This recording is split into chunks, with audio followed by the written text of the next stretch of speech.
eu deixei para o final o que tinha de melhor. Então, eu vou repetir. Se você quer ter sucesso na sua vida espiritual e em todos os outros sentidos, simplesmente coloque em prática aquilo que você viu agora no mês de novembro e dezembro. Porque tudo que a gente conversou aqui é importante. Tudo tem a sua utilidade, tudo vai ser muito bom. Você pode voltar lá no YouTube, você vai ver ali, olha, 52 finais de semana por ano, 3 anos. Então dá quanto? É fácil a conta. 156. Tem 156 mensagens lá do nosso refúgio. 156. É bastante, né? Tem muita coisa boa, muita coisa importante. Mas o melhor eu deixei para novembro e dezembro agora. Então, novembro, mudando de vida. Como que a gente muda de vida? Muito fácil. Ó, entrega tudo para Deus. Depois, não sai dali. Permanece. Né? Permanece com Ele e crescendo continuamente. Permanece constantemente e crescendo continuamente. Então, se você entregar tudo para Deus, não sai, não se afasta, permanece e continua crescendo, não tem como fracassar. Vai ser sucesso. Agora, em dezembro, o que Deus espera de nós? O que Deus espera de nós? Porque o que a gente espera dele, a avó Alzira ensinou isso para a gente, ela repete sempre, a gente espera muita coisa. E é óbvio, por quê? Porque ela diz, ele tem muito para dar.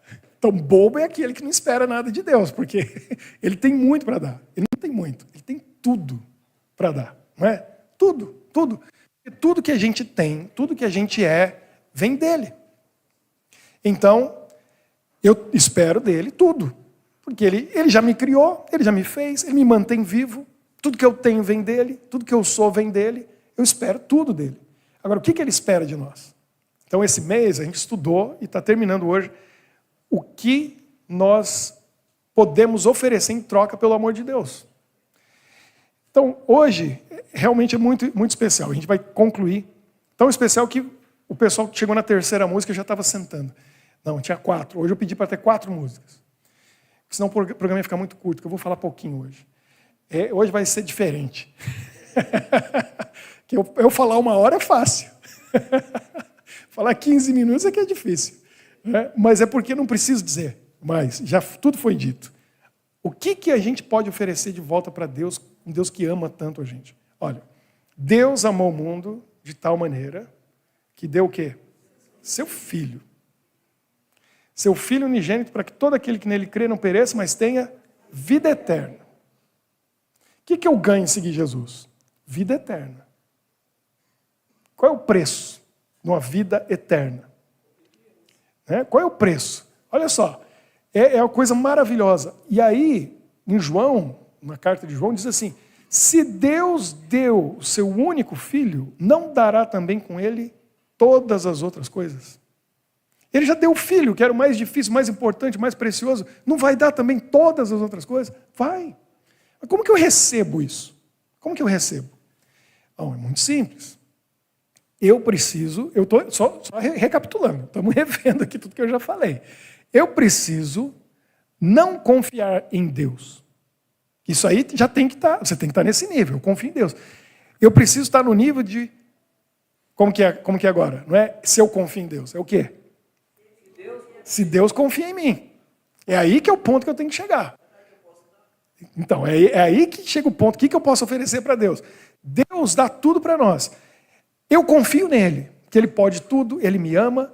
Agora a questão é, ele confia em mim? Eu confio nele. Ele confia em mim? Eu sou de confiança? Deus pode colocar na minha mão a maior bênção, que eu não vou estragar? Porque se eu não for estragar a bênção de Deus, ele vai dar. Se ele olhar para você e para mim e disser assim, dá para confiar nessa minha filha, nesse meu filho, não tem limite para as bênçãos de Deus na vida daquele que se entrega totalmente para ele. Então eu tenho que entregar tudo e ser da confiança de Deus. Como que eu provo que eu sou da confiança? Bom, Deus nos ama. E olha o amor de Deus. Vamos dar uma olhada nesse texto, que é fantástico. Primeiro, eu já falei, Deus amou o mundo de tal maneira que deu seu Filho, esse é o amor de Deus. Mas vamos lá, no livro de João, porque quando a gente fala de amor, é João que fala do amor. João tem muito texto. Ele que tem 1 João 4,8 diz assim, aquele que não ama não conhece a Deus, porque Deus é amor.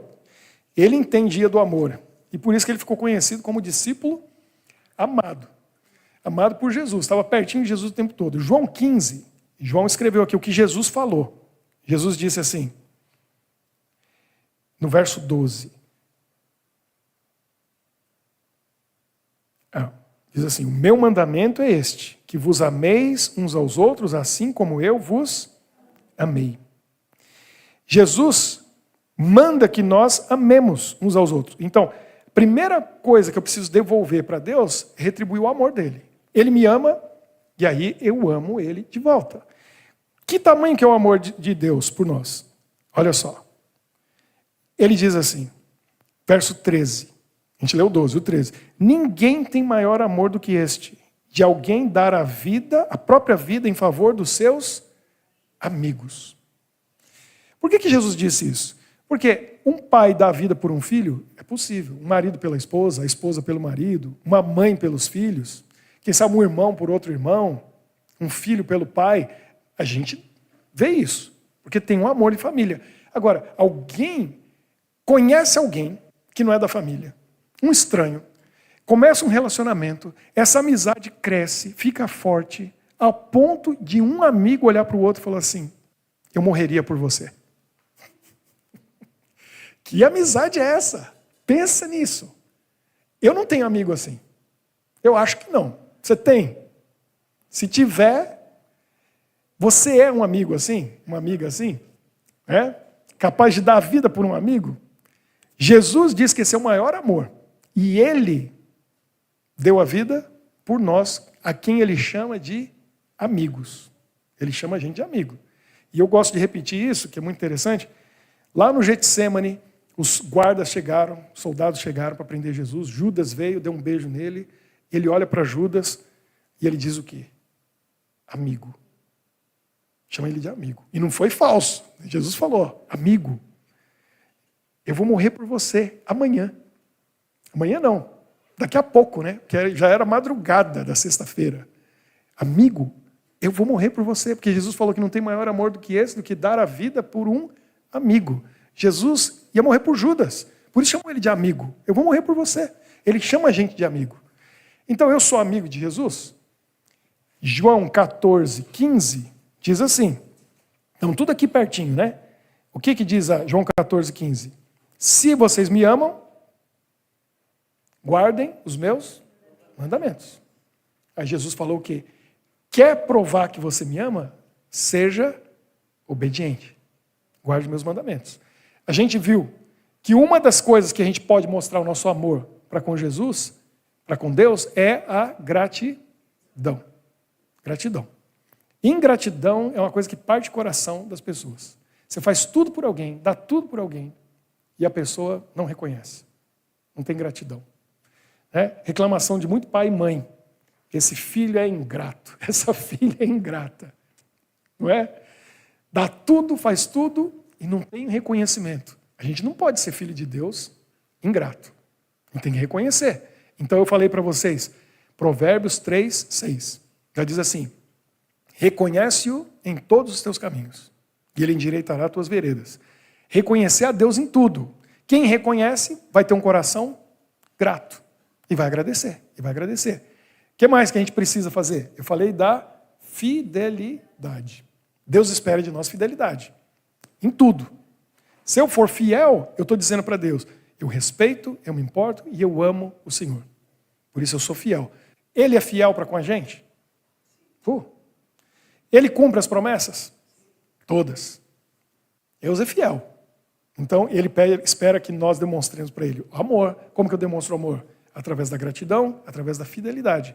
E hoje, através da obediência. Eu falo para os meus meninos, como é difícil. Que eu sei, eu tive lá. Eu tive lá com 5, 6, 7 anos de idade, igual eles. Como é difícil obedecer. E eu falo para eles, e eles conhecem de cor essa frase. Vamos ver. Kalel, você ainda lembra? Vem aqui, fala no microfone. Vem cá, você sabe. Menino obediente, como que é a frase lá em casa? Menino obediente... ganha tudo. Obrigado. Menino obediente ganha tudo. Eu falo para eles, mas eles ainda não entenderam. Eu quero dar tudo para eles, mas eu só peço uma coisa. O quê? Obediência. E eu falo para eles, eles sabem. Menino obediente ganha tudo. Ganha tudo. Se eu tiver um filho obediente em tudo, eu não vou dar tudo para ele? Aí eu vou dizer para ele, ó, isso que eu estou dando para você, você vai usar assim, você vai fazer assim. E ele vai obedecer, vai ser bênção. O problema é quando desobedece. Aí não dá. Você acha que com Deus é diferente? Deus olha para você, para mim, e Ele só espera obediência para abençoar a gente. A Bíblia inteira, do começo ao fim, a gente vê Deus lidando com as pessoas, com o povo dele, dessa maneira. Olha o povo de Israel lá no Velho Testamento. A condição da bênção era o quê? Obediência. Enquanto eles eram obedientes às bênçãos de Deus, tanto é que chegou no momento de Salomão, que Israel se tornou a maior potência. Tinha dinheiro que não acabava mais, ouro, prata, riqueza, poder. Ninguém mexia com eles, que tinha um exército poderoso. Por quê? Porque eles estavam sendo o quê? Obedientes. No momento que era desobediente, o que acontecia? Perdia a bênção de Deus na hora. Perdia a proteção de Deus. Aí veio Nabucodonosor, levou para a Babilônia e as coisas foram acontecendo. Por quê? Porque não eram obedientes. Então, essa frase não é minha. Eu falo para os meus meninos isso, é o que Deus fala para nós. Ele fala para você e para mim. Uma filha obediente, um filho obediente, de mim, Deus diz, ganha tudo. Ganha tudo. Ele espera só a obediência de nós. Obediência é importantíssimo nesse processo. Olha o que Samuel falou para Saul. Saul pisou na bola feio, foi ali que ele perdeu o reino, perdeu a bênção de Deus. E naquele momento, quando ele errou, porque ele desobedeceu uma ordem de Deus, e era muito sério, Samuel falou para ele, Deus rasgou o reino como você rasgou minha veste. Porque quando Samuel falou para Saul, acabou, você perdeu o reino. Samuel estava saindo, Saul segurou o manto dele e rasgou. Aí ele falou, do jeito que você rasgou meu manto, Deus rasgou o reino de você. Você perdeu. Vou ungir outro. A gente sabe quem foi. Davi. Porque ele desobedeceu. O que ele fez? Deus falou assim, ó, aquele povo idólatra, mau, terrível, eles querem destruir vocês. Eu vou proteger vocês, vocês vão guerrear e vocês vão vencer. Vocês vão lutar. Mas não é para pegar nada deles. Por quê? Porque a riqueza vinha de quem? Como os outros povos faziam, da guerra, da batalha, matava todo mundo e ia lá roubava o que eles tinham. Não é assim que vocês vão enriquecer. Vocês vão enriquecer com a minha bênção. Então, o gado que eles têm, os animais que eles têm, é para matar e destruir. Porque a bênção, quem dá sou eu. Vocês não vão pegar deles. Saul não obedeceu. Ele foi lá, venceu a guerra, a batalha, com a bênção de Deus, pegou o gado do povo inimigo, trouxe. E aí, quando Samuel chegou lá e falou, Saul, por que você desobedeceu a Deus? Deus deu uma ordem clara para você e você desobedeceu. Saul falou assim, não, eu peguei esse gado para sacrificar para o Senhor. A intenção era boa? Aparentemente, era. Mas foi o que Deus mandou? Deus tinha motivo? Quando Deus manda, Ele tem motivo.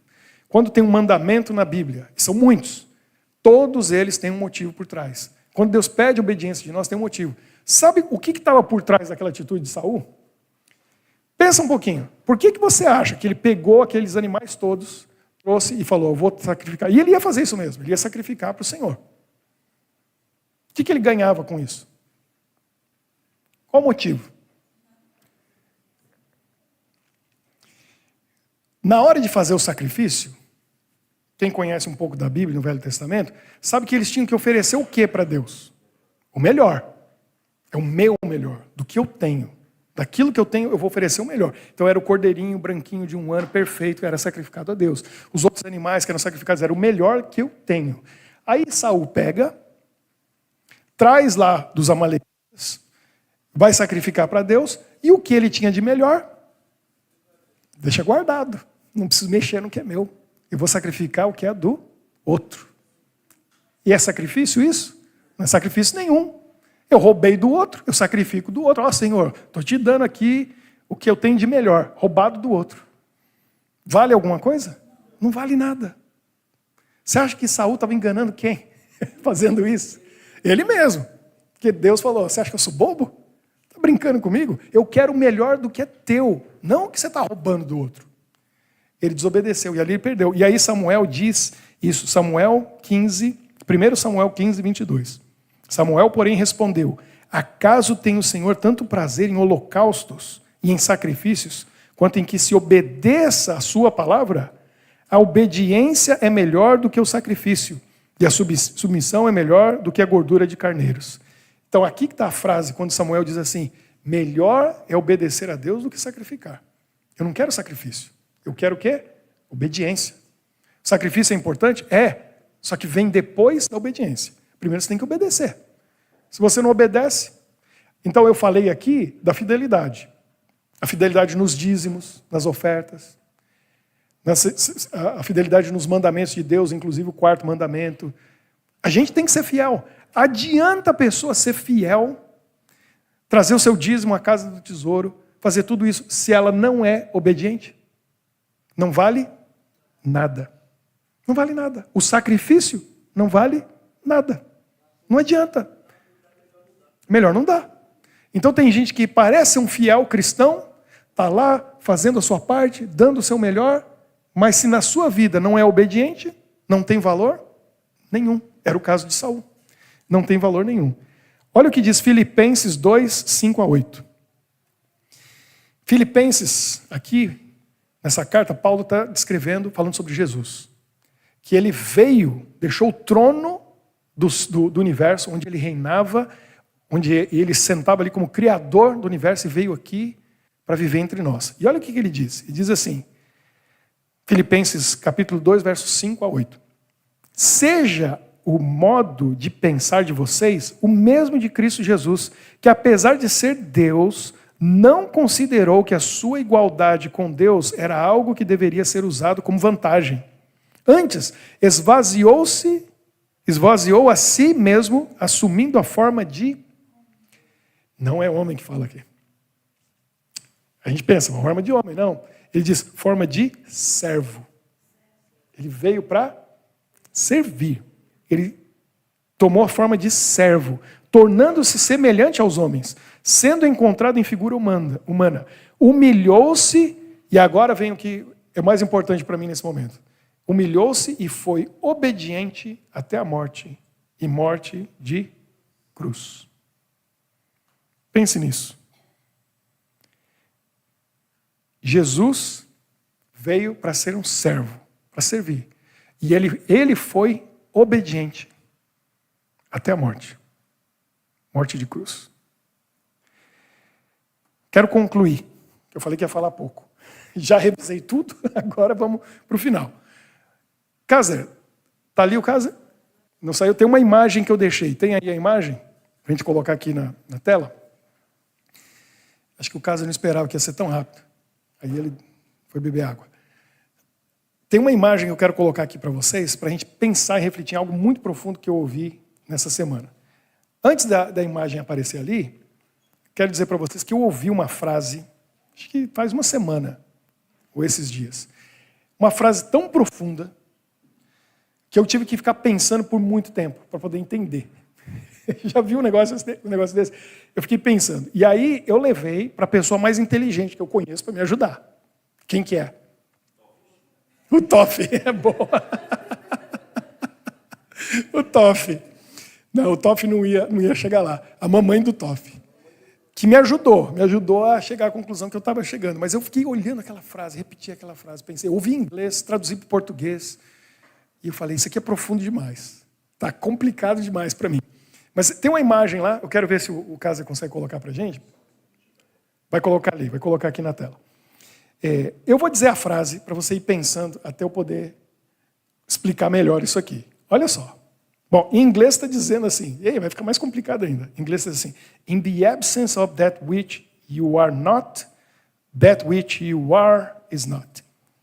Traduzindo, na ausência daquilo que você não é, aquilo que você é, não é. É complicado demais. Eu tive que pensar e repetir muitas vezes isso aqui para poder entender. Parece o livro do Apocalipse, quando você chega no capítulo 17, profecia não é fácil, porque a linguagem profética é complicada. E lá tem uma hora que diz assim, aquele que era e já não é, mas virá, aquele que foi e não é, e começa, aí você fica, peraí, está falando de quem? O que quer dizer isso aqui? Olha a frase, mais uma vez, escute. Na ausência daquilo que você não é, aquilo que você é, não é. Deu nó na cabeça. Eu fiquei muito tempo para poder entender. E eu vi a explicação desse professor que estava na palestra explicando isso, e eu conversei com a Michelle, e a Michelle, que é muito mais esclarecida que eu, não que eu não seja inteligente, eu sei que eu sou, e bastante, mas eu sei que muita coisa ela ganha de mim. Eu sei que ela... Porque a mulher já leu milhares de livros, eu não estou exagerando, não. Ali é uma... A gente chama, no Brasil, de rato de biblioteca. Devora os livros, ela sai comendo. Come. Deu muito livro. Ela estava falando com a irmã dela hoje. Então, ela comprou um livro aqui, mandou para a irmã, tem a ver com a educação dos filhos. Você já leu o livro? A irmã dela, estou lendo. Ele falou, e você, já leu? Ela falou, já li faz tempo. Quando passou aqui pela minha mão, eu reli. Essa é a Michelle, que devora os livros. Então, ela conseguiu explicar isso para mim. A imagem vai vir aqui, eu vou mostrar uma coisa para vocês, para a gente não confundir com isso. Olha só. O que é essa imagem aí? Yin Yang. O Davi conhece. Já tatuou alguma vez isso aí? Muita gente gosta, né? Está na bandeira da Coreia do Sul. O conceito do Yin Yang é um conceito anticristão. Tem nada a ver com a Bíblia. Pelo contrário, é o oposto que a Bíblia diz. E a gente tem que ter isso muito claro. O que o Yin Yang diz? Tem muitos significados, tem muitas coisas, aí se for explorar, não dá nem para... Tem gente que vai dizer que é um significado, uma coisa ou outra, mas o que ele quer dizer é o seguinte. Ali está a semente. Então, é como se fosse um esperma. É a semente, é o princípio da vida, é o começo. O branco simboliza o bem e o preto simboliza o mal. Só que na ideia do Yin Yang, não existe o bem absoluto e nem o mal absoluto. Porque dentro da semente do bem tem uma manchinha, tem um pontinho do mal. E dentro do mal tem um pouquinho do bem. E se a gente não conhece Bíblia e não conhece o Deus da Bíblia e não conhece a história, a gente vai encontrar lógica nisso. E vai dizer, faz sentido. Porque não tem maldade mesmo. Tem algo de bom em quem é mau. E também, quem é bom, também tem algo de ruim.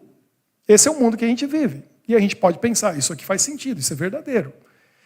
E poderia até ser, até o momento que a gente entende essa frase, que diz assim, olha, na ausência daquilo que você não é, aquilo que você é, não é. Olha só. O que define quem você é? A comparação. Porque se não tivesse como comparar, como que você vai definir quem você é? Por exemplo, se todo mundo fosse igualzinho, e aí você começa a descrever uma pessoa. Ela tem cabelo preto. Mas todo mundo tem cabelo preto. Essa pessoa tem um cabelo desse comprimento, mas todo mundo tem cabelo desse comprimento. A pele dela é dessa cor, mas todo mundo tem a pele dessa cor. Você começa a ver, não tem como você distinguir. Não define quem é, porque tudo é igual. Então, o que faz a diferença? Segundo esse professor que eu vi a palestra, ele estava dizendo o seguinte, no momento que você define alguma coisa na sua vida, você vai começar a perceber o tanto de coisa que se opõe àquilo, que é o oposto daquilo, que não é aquilo. E o mundo conspira contra aquilo que você determinou. Então, aquilo que você é precisa estar na presença daquilo que você não é, para você reconhecer e definir.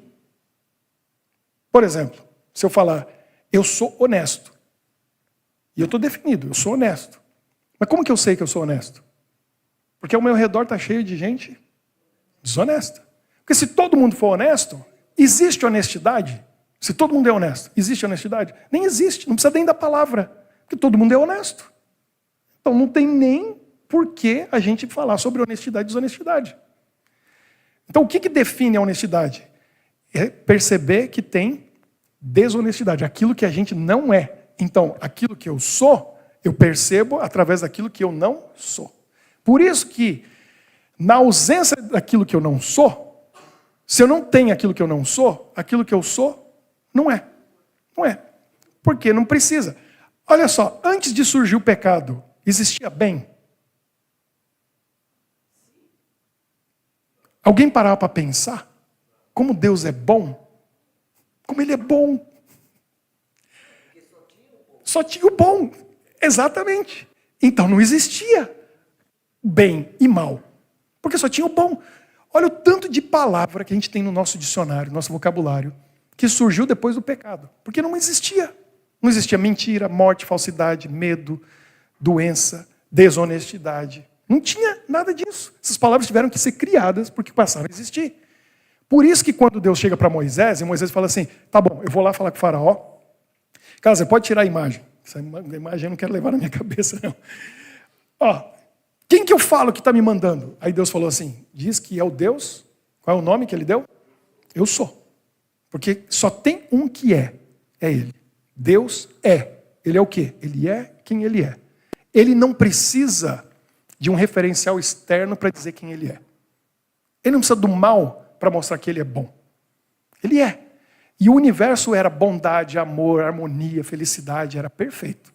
E ninguém precisava discutir, analisar, não precisava de filósofo, não precisava de ninguém analisando, porque não tinha problema. Era o que era. E sabe o que era? Muito bom. Porque quando Deus criou a terra, não foi isso que ele disse? Criou o primeiro dia, Deus falou o quê? Muito bom. O segundo dia ele criou? Muito bom. Tudo era muito bom. Tudo era muito bom. Não tinha nada ruim, nada errado. Aí surge o mal, surge o pecado, e a gente começa a perceber o que é o quê. Onde que eu quero chegar com isso? No seguinte ponto. Todo mundo é desobediente. É ou não é? Todo mundo é pecador. Todo mundo é desobediente. Todo mundo é desobediente. Então, o ser desobediente é normal. Agora, a gente é desobediente. E a gente está vivendo num lugar onde só existe desobediência. Então, na ausência daquilo que a gente não é, se eu sou desobediente, o que eu não sou? Obediente. Aquilo que eu sou, não é. Então não tem desobediência. Se todo mundo é desobediente, não existe desobediência. Ela não tem sentido nenhum, porque não existe o oposto. Foi isso que Satanás falou para Deus lá no céu. Começou a dizer assim, ó, que era Lúcifer. Sua lei de amor aí, não dá para ninguém seguir. Aqui na terra, ele falou, esse povo todo, ninguém consegue obedecer a sua lei. Não tem como obedecer.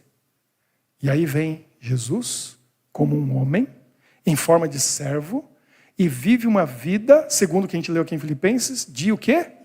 Obediência, até a morte na cruz. Ele desobedeceu? Ele era um homem como eu? Sim. E porque ele obedeceu, agora não tem mais a ausência do que não é. Tem o obediente e tem os desobedientes. Agora se torna indesculpável a desobediência de todo mundo. E a gente tem que reconhecer e falar, peraí, tem um que é obediente. E eu reconheço que eu sou desobediente. Eu quero ser como ele. Eu quero obedecer também. Eu preciso ser transformado. Eu preciso ser mudado. Eu tenho que buscar essa obediência. Fala, Davi. Então, a obediência tem que ser por amor. Porque a obediência por medo vale alguma coisa também? Para Deus não vale nada. Obediência por medo não vale nada. É obedecer por amor. É da boca para fora. Então, é obedecer por amor. A gente tem que entender o motivo pelo qual a gente faz as coisas tem mais valor do que o que a gente faz. Vale muito mais. E Deus conhece os motivos, que Ele conhece o nosso coração. Então, qual é a questão da obediência? Só tem um que é obediente. Esse é Jesus Cristo. Só Ele é bom. Só Ele é obediente. Agora, porque eu conheço a Jesus, porque eu me relaciono com Jesus, porque eu tenho comunhão com Ele, eu vou me tornando igual a Ele. E aí eu vou me tornando obediente como Ele. Eu posso ser obediente também. Eu posso ser obediente. E se eu for obediente, eu repito, não há limite para as bênçãos de Deus na vida daquele que obedece a Deus em tudo. Então eu tenho que estudar a palavra dele. Eu tenho que conhecer quem é Jesus. Eu tenho que conhecer quais são os mandamentos dele e buscar estar mais em comunhão com Deus para ser como ele, para ser obediente. E aí não vai ter limite para as bênçãos de Deus na minha vida. Não tem. Eu já falei dos meus textos favoritos aqui. E aí eles começam a se cumprir na nossa vida. João 15, a gente está aqui, João 14, João 15, né? Ó, João 15, 7, Jesus falou, se vocês permanecerem em mim e a minha palavra permanecer em vocês. O que ele está dizendo? O que é eu permanecer nele e a palavra dele permanecer em mim? Ser obediente. É isso que ele está dizendo. Se você for obediente a tudo que está na minha palavra, aí Jesus falou, pede o que você quiser. E ele falou que já está feito. Quem que está falando isso? Não é meu pai. Eu sei quanto ele tem na conta no banco. Não é meu pai. Se meu pai falasse isso, já estava bom. Mas é o dono do universo, é o dono de tudo. Está dizendo para você e para mim, obedece. Se você obedecer, o que eu falo para o Kalel? O que eu falo para o Toff? Menino que obedece, ganha tudo. Deus está dizendo para você, se você obedecer, você vai ganhar tudo. E Deus já dá para a gente o quê? Vida, saúde. Ele mantém a gente. Ele não só dá, mas ele mantém. A gente continua aqui. Ele dá tanta coisa para nós, mas aí não vai ter limite. Mas eu tenho que obedecer, como o Davi falou, por amor. Agora, eu só vou ter amor para com Deus quando eu conheço esse Deus. Então, eu sou o homem das histórias. Eu já contei história hoje? Já contei alguma história? Tem coisa errada, né? Tem coisa errada. Então eu tenho que contar. 2 verídicas, para a gente concluir. Porque eu falei que ia falar pouco, né? Mas quando tá bom, a gente aguenta, né? Então, primeiro, essa história mexeu comigo profundamente. Mais ainda agora, porque eu sou pai. Mas eu conheço a história já tem mais de 30 anos, quando eu era um menino. Teve um incêndio numa escola. E essa escola não era como a maioria das escolas, ela era uma escola creche, que era escola de pequenos, né? Aqui a gente chama, em inglês fala kindergarten, a gente fala de jardim da infância. Como que fala no holandês? Kleuter? Peuters. Como que creche? Como que fala no francês? Jardim da infância. Creche também, né? Maternelle. Eram crianças até 5 anos de idade. 5, 6 anos de idade. E ficava no primeiro andar de um prédio. Pegou fogo. Não tinha como elas saírem. Tinha 16 crianças. Os bombeiros chegaram lá. Estava aquela fumaça, fogo. E as crianças ficaram presas, não tinha como ir para a porta. Elas foram para onde? Para a janela. Fácil, simples. Olha o Toff, o tamanhozinho dele. Quantos quilos o Toff pesa? 19. Né? Imagina, 18 quilos, 15 a 20 quilos, uma criança. Levinho. Chegaram na janela e os bombeiros ali embaixo simplesmente falou, faz o quê? Pula. E a menininha pulou, pum, o bombeiro pegou. Qualquer um do nosso tamanho, né, Davi? Pega uma criança fácil, tranquilo. Foi um, pula o outro. Pula o outro. E eles foram pulando. 1, 2, 3, 5, 10, 12. Eram 16. Mas teve um menino que não pulou. Não pulou. E, infelizmente, não obedeceu a ordem do bombeiro. E ele, infelizmente, morreu. Ficou com medo. Sabe quem era esse menino? O filho do bombeiro. O filho do bombeiro. Todos os outros obedeceram e pularam. O filho do bombeiro não obedeceu o pai. Por que será? Por que justo o filho do bombeiro não confiou no pai? Não obedeceu o pai? Tem uma história por trás que a gente não sabe. Mas ele tinha uma relação que os outros não tinham. Para os outros, eles viram um bombeiro, um profissional, que está ali para salvar a minha vida. E se eu não pular nos braços desse desconhecido, eu vou morrer. Mas aquele menino, ele não viu um bombeiro. Ele viu quem? O pai. E ele não confiava no pai. E ele não obedeceu o pai. E ele perdeu a vida. Imagina o coração desse pai, que conseguiu salvar 15 crianças, mas o seu filho não conseguiu salvar. Por algum problema na relação. A confiança gera a obediência. A gente só vai obedecer por amor se a gente confia naquele que deu a ordem. Ele diz para a gente, seja qual for o mandamento. Você não está pensando no mandamento e na ordem. Você está pensando em quem deu a ordem. Quem mandou. E se eu tenho relação de amizade, de amor com esse alguém, aí eu vou com um sorriso no rosto. E obedeço. Porque eu digo que nele eu posso confiar. E se ele mandou eu fazer isso, e ele já provou que me ama, é porque é para o meu bem. Aí você obedece. Então a segunda história, aqui para concluir, vem do 30 anos atrás, 29. Foi em 1996. Ano que vem vai fazer 30 anos. Eu estava fazendo o último ano da faculdade de teologia. Então eu já sou pastor há 29 anos. Ano que vem, 30. Naquele último ano, um grande pastor lá no Brasil, que não é brasileiro, inclusive, ele é peruano, chamado Alejandro Bullón. Ele fez uma semana de oração na universidade. Todas as noites ele vinha e pregava para a gente uma mensagem. E eu já vi muitos pregadores, às vezes a gente não lembra nada, né? Mas tem uns que a gente não esquece, principalmente algumas histórias, algumas coisas que eles contam. E o que ele contou ali, eu nunca vou esquecer. Porque principalmente eu diferente dos outros ali, eu sabia do que ele estava falando e quem era a pessoa que ele estava falando. Ele disse o seguinte: esse é um homem respeitado e admirado até hoje por milhares de pessoas. Lá no Brasil, ele em São Paulo, em outros estados, em outros lugares, lotava estádios de futebol para ouvir ele pregando.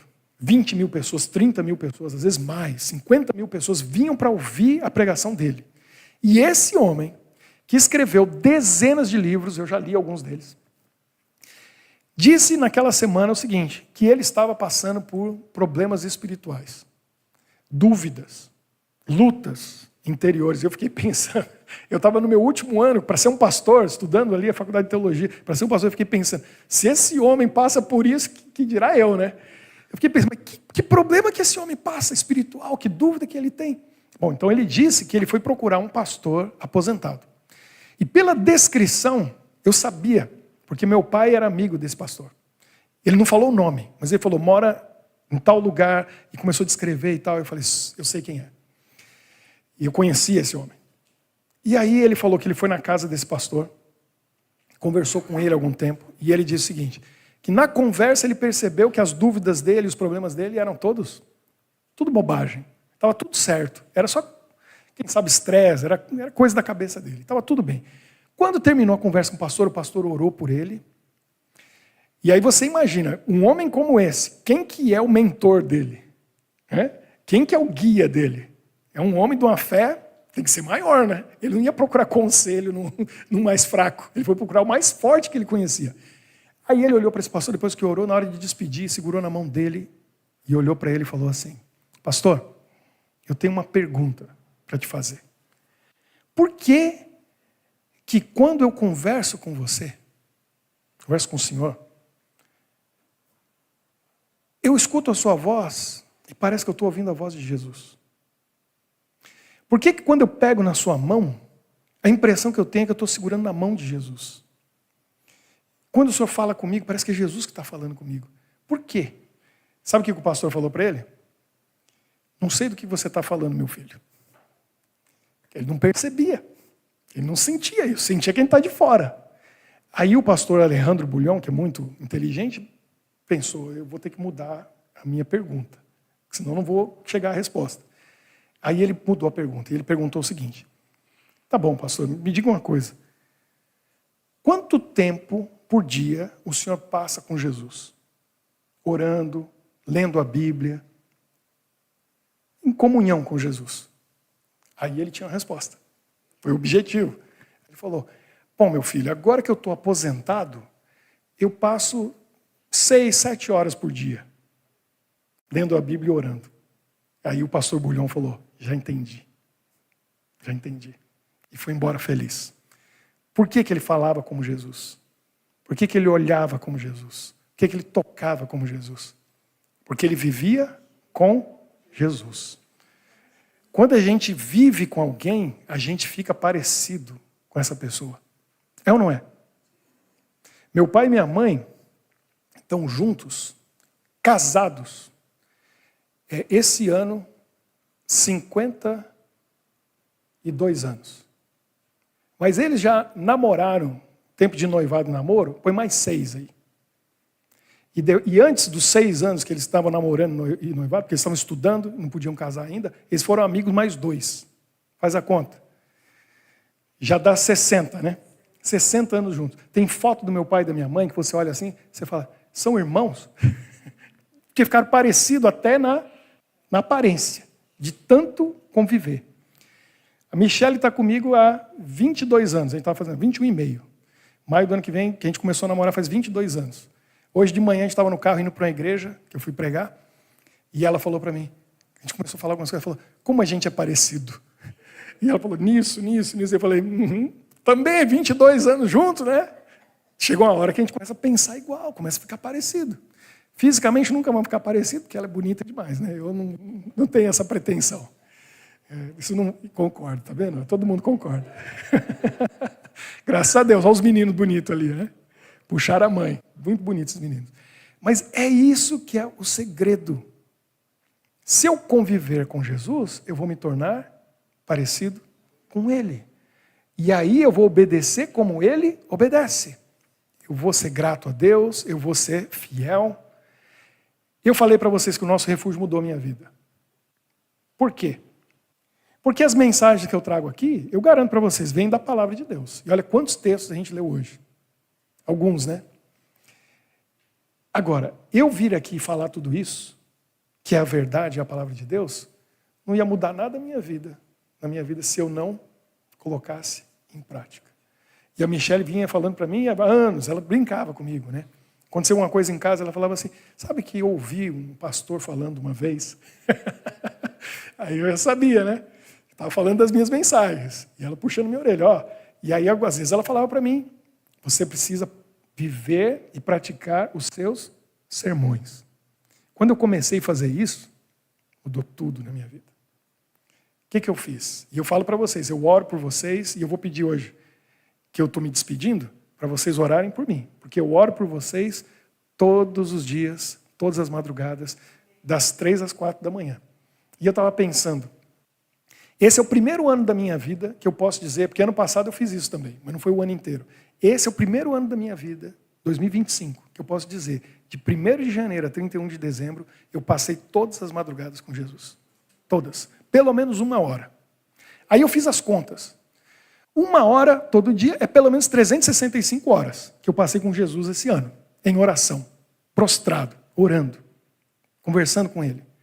Quanto que dá isso se fosse assim, ó, 1 hora atrás da outra? Aí eu fiz as contas. Dá um pouco mais de 15 dias. Dia e noite, sem parar.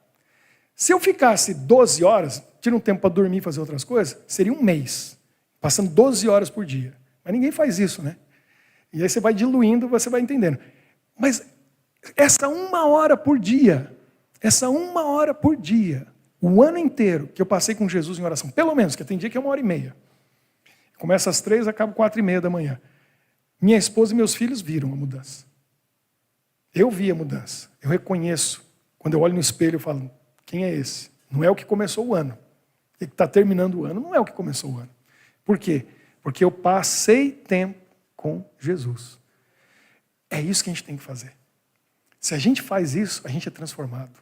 Aí pensamos diferente, sentimos diferente, sonhamos diferente, porque a gente começa a pensar como Jesus, amar como Jesus, sentir como Jesus, sonhar como Jesus. Eu lembrei agora da música do Padre Zezinho.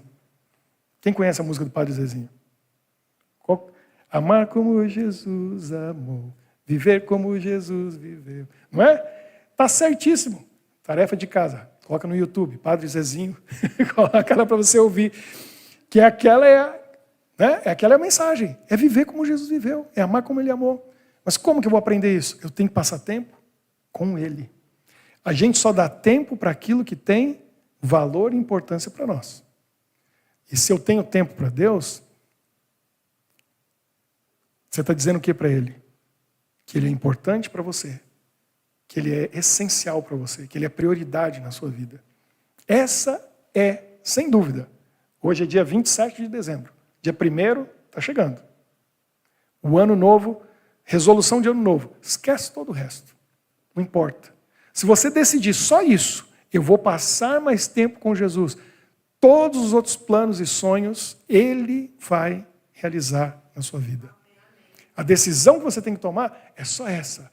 Jesus em primeiro lugar. Tempo com Ele. O resto, Ele faz. Ele cura, Ele salva, Ele ensina, Ele protege, Ele realiza, Ele traz as soluções para os problemas impossíveis. Ele vai fazer. Mas primeiro eu tenho que fazer o quê? Colocar Ele em primeiro lugar. E aí você começa seu dia. Eu começo, antes de começar o dia, né? 3 da manhã, o dia nem começou, porque o sol não nasceu ainda. Ele já está em primeiro lugar na minha vida. E eu faço isso todos os dias, eu decidi fazer isso. Não importa se eu dormir cedo ou tarde, se eu estou cansado, se eu estou doente, não interessa. Porque eu tenho um compromisso com ele. E aquela hora, ele está lá esperando por mim. Eu vou deixar ele esperando? Não. E aí, sabe o que aconteceu esse ano, 2025? Eu sei. Está chegando o fim do ano, não é mais se eu confio em Deus. É se ele confia em mim. Aí ele olha para mim e fala, esse aí, esse eu posso confiar. Olha só. Pode acontecer o que for, todo dia. Esse rapazinho está lá, 3 da manhã comigo. 3 da manhã comigo. E amanhã também, e depois de amanhã também. E ontem foi assim, e anteontem foi assim. E é sempre assim. Chega uma hora que Deus vai dizer para mim o quê? Dá para confiar. Então as bênçãos não vão ter limites. É isso que Deus quer para você. É isso que Deus quer para mim. Só depende de nós, da nossa decisão. E aí você coloca em ação. E haja o que houver, você faz como Jesus. Fiel até a morte. E essa é a promessa de Jesus. Ser fiel até a morte e dar-te-ei a coroa da vida. Mas não é só a vida eterna que a gente vai receber. Porque um dia Pedro falou para Jesus assim, o que eu vou ganhar? Eu deixei tudo para te seguir. Grande coisa. Pedro era pescador, ele deixou o barco, a rede, o trabalho com o pai dele, com o irmão dele. Né? Deixaram tudo para servir a Jesus como discípulo, depois apóstolo. Era bom pescador? Não era. Ele passava a noite inteira lá, não pegava nada. E 2 vezes Jesus foi lá e encheu a rede para ele. Uma no começo e uma no final do ministério. Mas ele achava que era grande coisa. Eu deixei de ser pescador para te seguir. O que eu ganho com isso? Jesus, Pedro, você vai ganhar a vida eterna. E como se fosse pouco, Jesus falou o que para ele? E 100 vezes mais nessa vida. Você quer ou não quer isso? O que tem nesse mundo que está iludindo você para você achar que está indo bem e não precisa de Deus? Então, 1 hora com Deus por dia é pouco. Porque eu quero isso. Eu quero 100 vezes mais nessa vida e a vida eterna. Por que não? Se Deus está oferecendo, não é, Valzira? Ele tem muito para dar. Então vamos buscar. Mas eu tenho que fazer minha parte. Ele está lá assim, ó, com a bênção. O que eu tenho que fazer? Eu tenho que ir lá buscar. Então dedique tempo. Ore durante o dia. Estude a Bíblia. Vá à igreja no final de semana. Não perca uma oportunidade de estar com Jesus. Porque Ele coloca a sua vida em ordem e todo o resto você vai sentir a bênção dEle. Que 2026 seja melhor que 2025. E que seja um ano maravilhoso pela sua decisão de andar com Jesus. E a gente vai começar agora, nessa oração. Você vem aqui, a gente vai fazer o nosso círculo de oração. Alguns desse lado, alguns desse lado. Pode vir. E a gente vai entregar a nossa vida a Deus. Vem aqui, Kalel, Toff.